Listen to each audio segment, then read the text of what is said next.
Good morning and welcome to the second part of Arts and Information Showcase on 96, Classical KHFM, Albuquerque, Santa Fe. I'm Susan Dean. This morning in the studio we have Yuji Krishnamurti, who is a traveler of sorts around the world. Good morning, Yuji. Good morning. I say that you're a traveler because you've lived many places and traveled around the world. Sure, I have never lived in any place for 6 months at a stretch for the past 60 years. How old are you now? I am in mid-70s, 75 I will be next July. And age is catching up. And I'm seriously thinking of settling down somewhere. And that would be far more difficult for me to choose because I don't feel at home anywhere in this world, you see. There was a time when I felt and said to everybody, told everybody, that I feel at home anywhere and everywhere. And I have been on radios everywhere in the world, TV, interviews. But people always ask me, you have been traveling a lot, and which country do you like most? Where would you like to live? That's the most difficult decision for me. And I often give a very frivolous answer to such questions. I have lived everywhere in the world except some Pacific and Caribbean islands, except China. For some reason, I don't know why, it has not been possible for me to go to China. I go very often to Hong Kong. I have many friends there in China. And my so-called books, the books attributed to me, have been translated into Chinese. And they have been translated into practically every language, Japanese, Chinese, Russian, and many of the European languages. And you will be surprised that I really don't know what is there in those books. What subjects have you covered in those books, since I haven't read? It's good you haven't read the books. You are not proud of your books? I don't even know what is there in the books there. I just sit and talk. People come to see me from everywhere, from every walk of life. And I very often tell people that I am an illiterate. So illiterate in the sense that I know, of course, how to read and write and the arithmetic, the 3 R's. Other than that, they are all very well-read people. That does not mean that I do not know what is happening in the world. You see, I have been around the world a lot. I have lived and still continue to travel. And I maintain that traveling destroys many illusions. And strange as it may seem, it also creates new illusions. Aha. And one of the things that I very strongly feel is that the human nature is exactly the same, whether you are an American, Russian, or living in jungles there, in Africa or India, anywhere, human nature is exactly the same. Maybe very slight and superficial differences. I use this simile that we all speak English. Most of us speak what is called English language. And most probably I speak with an Indian accent, you with an American accent, French people with French accent. But basically, we are all saying exactly the same thing. I'm giving a talk. I don't like to give the talk. Going back to the question of traveling, I really don't like traveling at all. Once you arrive at your destination, are you The pleased? first thought that enters my head is, when am I leaving this place? As a matter of fact, I have a travel agent who is a good friend of mine. He says, Yuji is always leaving places. When he's arriving, the moment I land, I telephone him, I want a ticket, I'm leaving within 2 weeks or 4 weeks. Are you leaving because you have a busy schedule of appearances? No, not at all, not at all. I don't have any mission in my life, and I don't have any cause to espouse. And people ask me, who are you? And I think who are you is a wrong way of putting it. Even language-wise, I don't like that. Who are you? That implies that there is something there, the nature of which we really do not know. What are you? Yes, I can easily say. Many people ask me, and as a matter of fact, I was on TV this morning, NBC, She asked me the question, how do you make a living and what do you do? I said, I have no fixed abode and I have no tangible means of livelihood. And such a person you would most probably define as a vagrant or vagrant, whichever way you want to pronounce.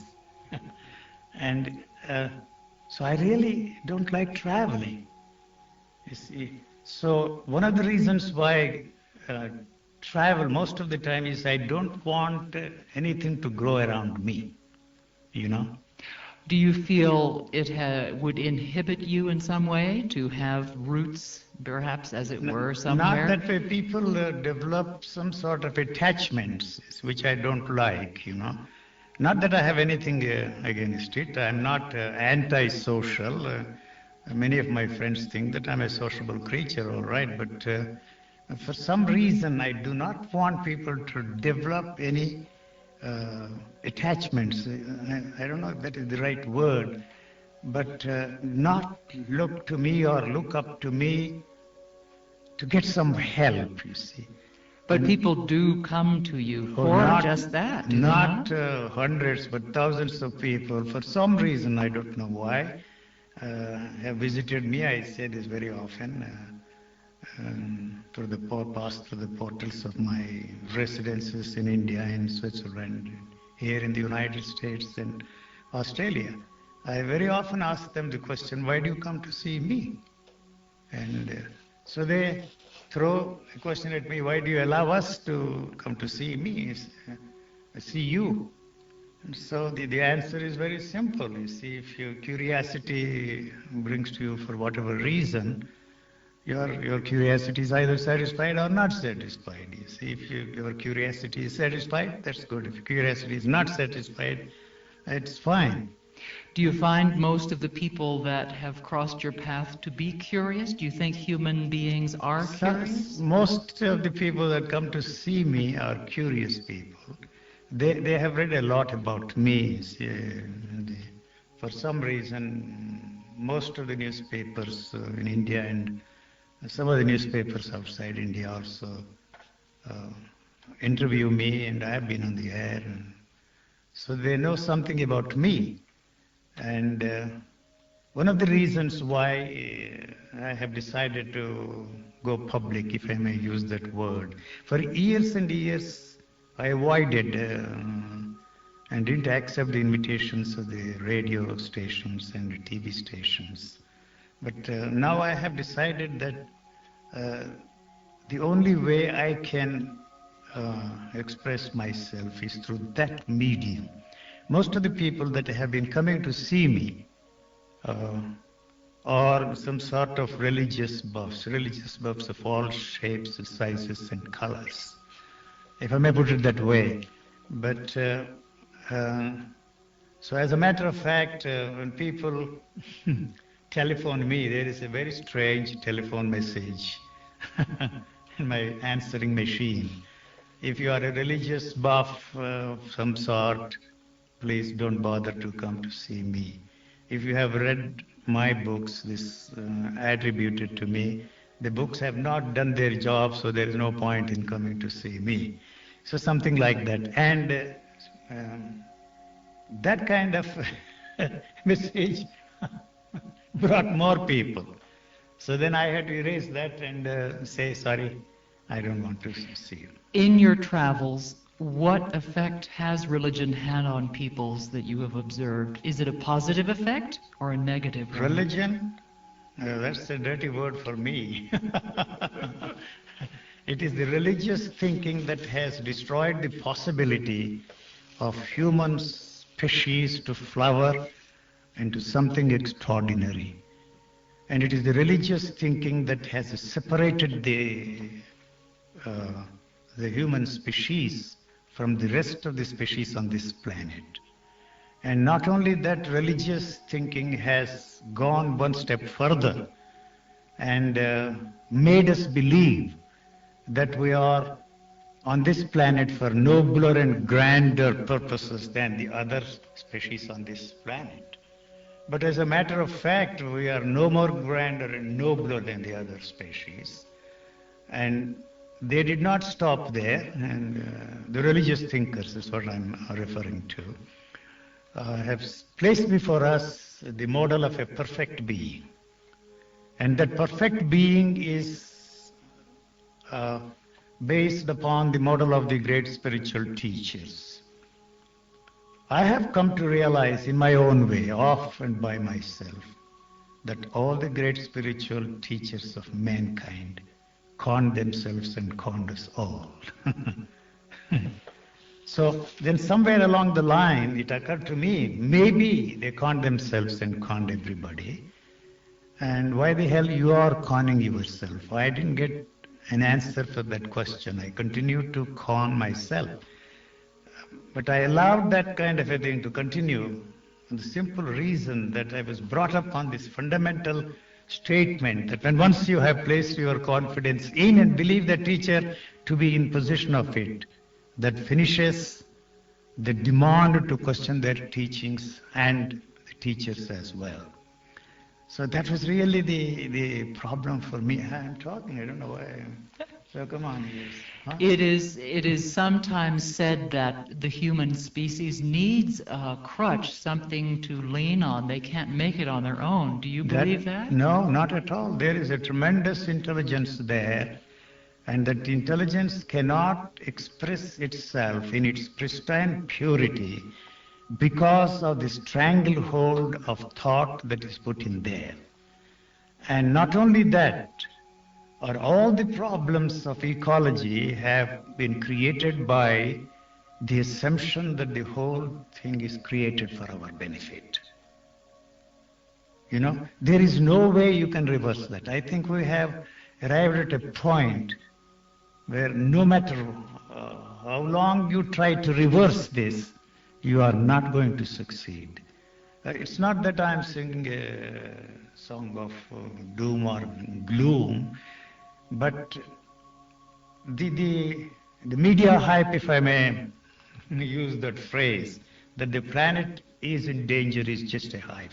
I happen to be here in the United States when this whole business, the media hype, the planet is in danger, the next day we forgot about it, you see. So I think there is no way you can reverse it. We have done harm in the sense that planet is not in danger. We are in danger because we have disturbed the natural harmony that is there. And it is the religious thinking that is responsible for separating the humans, if I may use that word, from the rest of species. And otherwise it's all one, you know, you have no separate and independent existence of your own. So it is the thought that is put in there by culture that has separated us all and created this strange kind of a feeling that we are superior to every form of life. You just mentioned another word, culture. Yes. We talked about religion having its negative impact on human beings' the amazing things we can do with our brains. What about culture, traditions, things? In New Mexico, we have so many different cultures living here, each with its own way of doing things, sometimes based in religion, sometimes not. The word tradition, which we are very fond of using, is the wrong word. You see, the tradition only means that we are not willing to change with the changing conditions. We have come to a point where whether we like it or not, we are beginning to realize that we put ourselves on the wrong track. We have almost come to a dead end. And that is why you are looking back. Somehow, you see, all those people who have a vested interest in religious thinking as a means of business, if I may be bold enough to add that, selling us a shoddy piece of goods. They are telling us that you should look back. And I tell the people who are talking of reviving something that is dead, it is dead really. A dead thing cannot touch anything living. All our problems are living problems. And going back to your word culture, culture to me does not really mean anything other than our way of life and our way of thinking. And our way of life is influenced by our way of thinking. And I maintain that we don't have anything called our own thinking, our own thoughts. And our thoughts which we have appropriated for ourselves belong to everybody. Are you saying that when we think we have an original idea, it really isn't ours, it's already been thought of across the universe? There is no such thing as originality. And your assumption that we are original is born out of our assumption that this is original and that we have for the first time to come out with that kind of original thought or idea, or whatever you want to call it. But we are not gracious, honest, and decorous enough to admit the source. We may not even be conscious of the fact that somebody somewhere along said the same thing before. That's why I always maintain that there is nothing which I can call my own.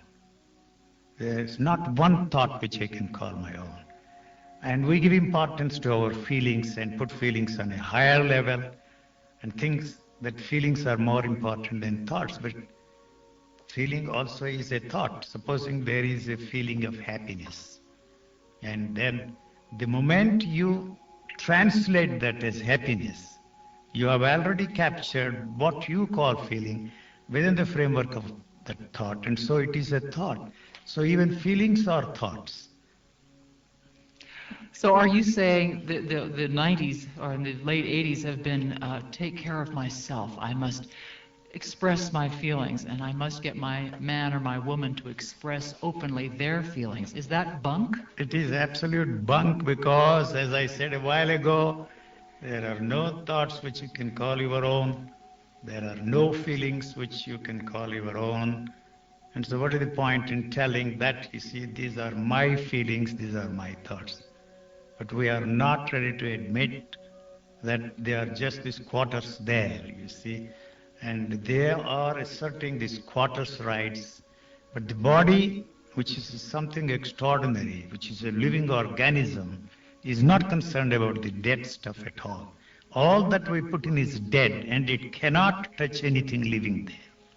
So sometimes you may very well ask the question, how come this extraordinary piece created by whatever is responsible for the creation of that wonderful piece that is sitting there, cannot handle and throw this out of the system? It's not concerned about it. It has not touched anything living there. I was telling somebody this morning, the ethical codes of conduct have not touched anything there. For centuries we have been teaching people that thou shalt not steal. Yeah? So has it touched anything there? Not at all. So now what we call the law is nothing but an extension of the same religious thinking of man. So it also says thou shalt not steal in a different way.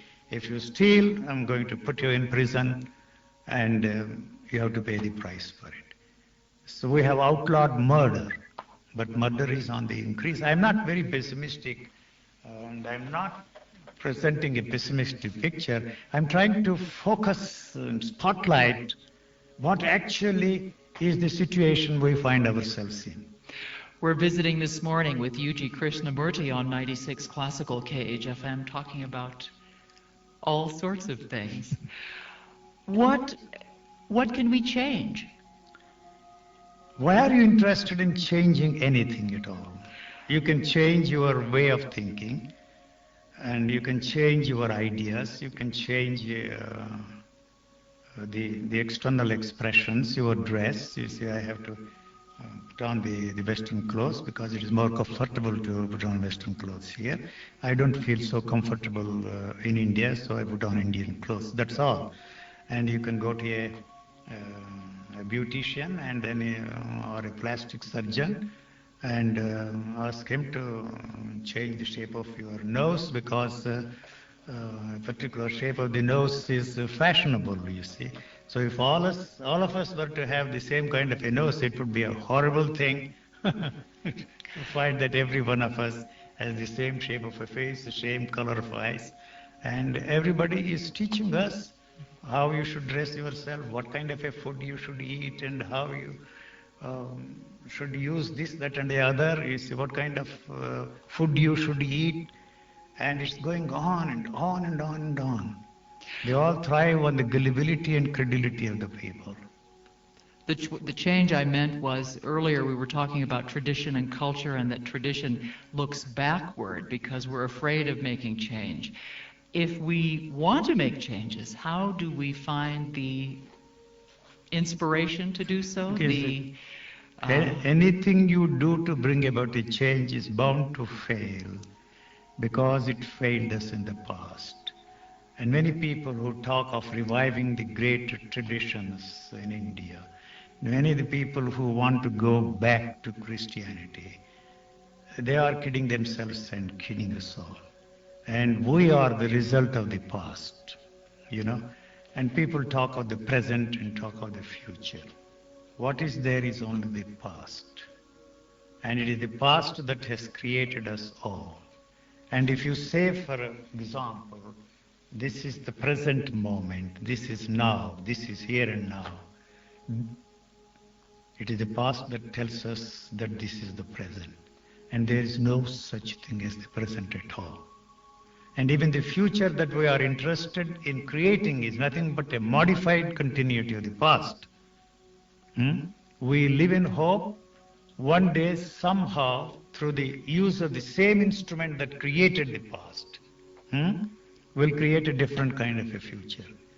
There isn't any chance that we are going to have a better future than in the past. Maybe a modified continuity of the same. Do you find, since you are how old now? 75. Since you are 75 and have you been changing all these years? Have you found... The body does not ask that question at all. If somebody is supposing, I ask him the question, how old are you? He says 40. What does it mean? How can you experience the age, 40 or 50 or 60 or 70, as the case may be? Then he will logically explain that his society is failing, that he is not able to do the same thing that he did 10, 30 years ago, that he is hard of hearing. He is giving all kinds of explanations to explain that he is 40 years old, 50 years old. The age does not mean a thing to the body. It has no way of experiencing the age at all. So it is our minds and our spirits. Is that a word you like, the spirit? What I have found after searching for the spirit, the self, the mind, and the whole lot of those things, and is that there is no self to realize, that there is nothing there to be transformed, there is nothing there to be changed. What hit me most was there is nothing there to be free from at all. You see, what we are trying to do all the time is to free ourselves from this, that, and the other. But we never question the movement that is trying to free itself from 100 different things that we are trying to free ourselves from. So when you suddenly hits that there is nothing there to be free from, that hits you like a ton of rocks, and then that changes the whole thing for you, in the sense that you will not invent a new language, that you create a new kind of a philosophy, new religion, the new age movement. It is too ridiculous to talk of new age. You just had the most awful expression come across your face when you said new age movement. What do you mean by that? I don't know what exactly they mean when there is no such thing as new at all. The moment you say that it is new, it is the old that tells you that it is new. And this thing that has survived, the old that has survived for many millions and millions of years, has succeeded in capturing what you call new within the framework of the whole and destroyed what the new can do. Okay. I am doing But the the- talking. This is supposed to be an interview. An interview, but that's the point. Because your ideas are new to our listeners. Mine are old. See, I'm working in the past. You're in the wherever it is that you are in. Let us talk about. You and I are exactly the same. Exactly the same. You think I am different, and I'm forced to believe that you are different. See, there is no way I can tell myself that this is me. So there is no way I can tell you that you are different from me. So the thought that I am different from others never enters my head. That's a very interesting concept. That would alleviate a lot of problems in the world right there if you never think you're better, worse, or you're just on an equal plane with people. When people call me an enlightened man, God man, a guru, non-guru, unguru, they have to put some kind of a label on me. Otherwise, they have no way of trying to capture what I am trying to say. That is their difficulty. And the easiest way for them is to put a label on me or put me in some cage and satisfy themselves. Or say that he's a cynic, that he's a nihilist, that he's this, that, and the other. Because that's a very comfortable thing for them to comfort themselves and believe that, you see, he's a cynic. But actually, you see, a cynic is one whose feet are very firmly fixed on this ground. He's a realist. I am not complimenting myself. I don't go around telling the world that I am not a cynic, that I am a realist. And what has happened to me is to emphasize this, not emphasize, put me where I actually belong, you see. And you are just an ordinary man. And why the hell have you been trying to be something different? The whole cultural input that you should be different, that you must be different, that you should be this, that you must be that, that you must be something completely different from what you see you have been all your lives. So that irritated me most, you see. So there was no way I could find out anything about myself. So when people throw this question at me, pose this question to yourself and find out who you are. You know, what the hell do you mean who? I know who I am. And I am what I am told I am. You see. Have you always known this, or did this come to you over some thought and thinking? Yeah, I have said this very often, and it is very necessary for me to repeat this. Repetition has sometimes a charm of its own. It's not that I'm complimenting myself. You see, one thing that irritated me most when I lived with all these religious people, with my family, I asked this question, you see, what is it that you want? Everything I want is what they wanted me to want. You know, everything I wanted. Everything I thought was what they wanted me to think. So I want to want something different. I want to think something different. And then suddenly it struck that there is no want which you can call your own. So even this that you want something others want you to want is different, is a want. So I had no way of resolving this problem, you see. So how it dawned on me that you just forget it. There is no way that you can understand anything through this instrument which you have been using all your life. It's good, that's a very powerful instrument. The intellect is a very powerful instrument. You are all the time sharpening that instrument, and that has not helped you to understand anything. Why the hell you are looking for another kind of an instrument? Another kind of an instrument that they place before me, intuition, this, that, and the other. You see. Positive thinking, this, that, and the other. But when once it hits you that there is no way you can want anything other than what they wanted me to want, that there are no thoughts and no feelings and no experiences which you can call your own, you are just a very ordinary man. And that very ordinary man comes into a very extraordinary situation. That's not a carrot that I am placing before you, but whatever that is there begins to express itself in a very, very extraordinary way. Have you ever felt that you could communicate with spirits or lives that came before, thoughts, great thoughts? Did you ever feel free thinking, what shall I say, intuitive communication with them? I rejected them all, you see, all, and block, total. Because I didn't find, the question of reincarnation is an integral part of the Indian thinking. You know, you are made to believe that you are the result of your past. I lived in an atmosphere where everybody literally believed that there is such thing as reincarnation. And I don't want to use a derogatory expression. These old women in tennis shoes, when they met for the first time, you know, I am UG, what is yours? Instead of telling their name, in a very strange way, they said, I was Queen Victoria in my previous life, what were you? And that was the first thing that hit me so hard, that how people can believe in this thing called reincarnation. And I questioned from then on the whole concept of reincarnation. So before you answer this question to yourself or get an answer from anybody, there is any such thing as reincarnation, the one and the only question you have to ask yourself is, what is there that will reincarnate? You will What find is there that to there is nothing there.